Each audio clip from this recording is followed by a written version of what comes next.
Who is their real messiah? The question has gained currency once again, with three developments being the precipitating factors. First, it was the removal of S.T. Hassan as the Samajwadi Party candidate from Moradabad. Then came the death of Don-turned politician Mukhtar Ansari in jail.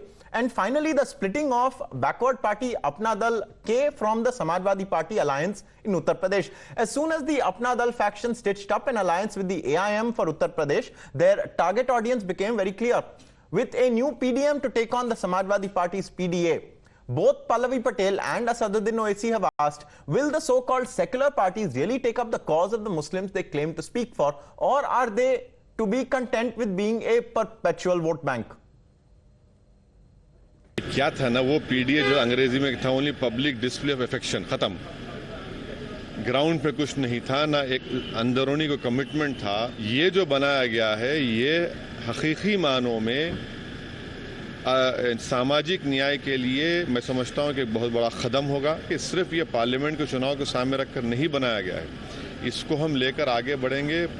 Parliament चुनाव में भी रहेगा। वहाँ पर सिर्फ Y factor काम करता है, एम कहाँ पर? वहाँ ए टू जेड अलायंस कहाँ है? वहाँ पर वो तो सिर्फ वाई की वाही में ही रहते हैं।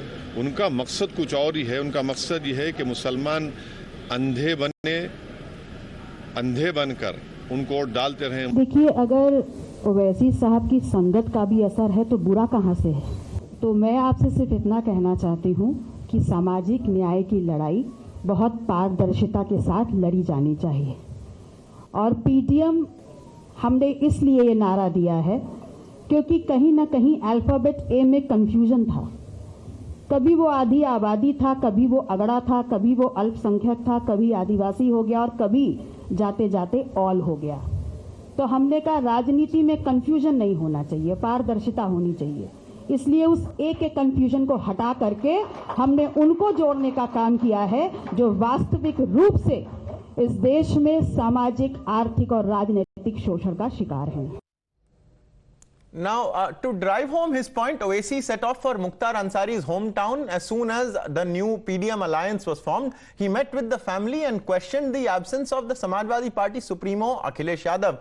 Pipped to the post by its political rival, the SP quickly went into damage control mode. The party underplayed Owaisi's visit, and soon Dharmendra Yadav was at Ansari's hometown, meeting with the family and paying homage to the dead Don. But the question is it too late, and has the damage already been done?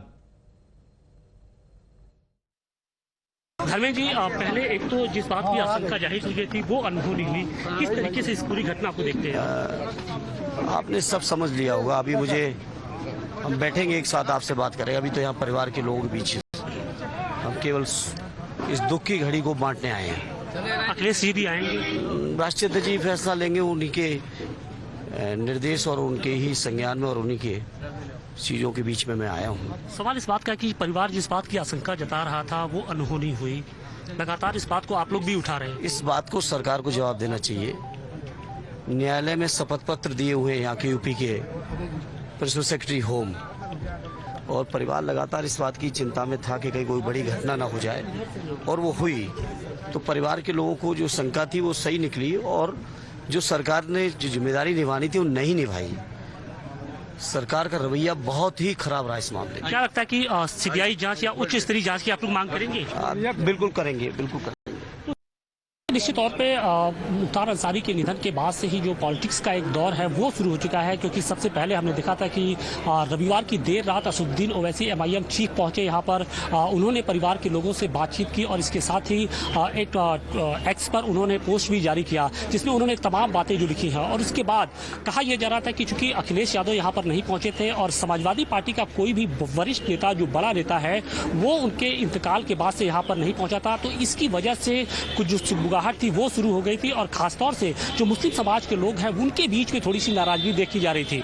इस खबर के चलने के बाद times now Navbharat ने भी इस खबर को पुख्ता तौर से चलाया था, प्रमुखता से चलाया था। और इस खबर के बाद अब समाजवादी पार्टी के जो वरिष्ठ नेता है, जो अखिलेश यादव के छोटे भाई हैं धर्मेंद्र यादव, वो आज यहाँ पर पहुंचे थे। और यहाँ पर गाजीपुर पहुंचने के साथ ही सबसे पहले वो कालीबाग स्थित उस कब्रिस्तान में पहुंचे जहाँ पर मुख्तार अंसारी को सुपुर्दे खाक किया गया है। वहाँ पर उन्होंने मुख्तार अंसारी का पिता की जो कब्र है वहाँ पर फूल चढ़ाए और इसके बाद वो सीधे यहाँ पर जो इनका पैतृक आवास है जिसे बड़का फाटक भी कहा जाता है वो यहाँ पर पहुँचे और इसके बाद इन्होंने मुख्तार अंसारी के जो परिवार के लोग हैं, उनके बड़े भाई हैं अफजाल अंसारी, सुबुक्तुल्लाह अंसारी, उनके जो छोटे बेटे हैं उमर अंसारी, इन सभी लोगों से मुलाकात की और परिवार को ढांढस बंधाया और उन्होंने कहा कि दुख के इस घड़ी में वो और उनकी जो पूरी पार्टी है वो उनके साथ है। लेकिन सबसे बड़ी बात यह है कि अखिलेश यादव आएंगे या नहीं आएंगे, कब आएंगे, इसी लेकर जब हमने उनसे बात की तो उन्होंने कहा कि जब उनको समय मिलेगा तब आएंगे।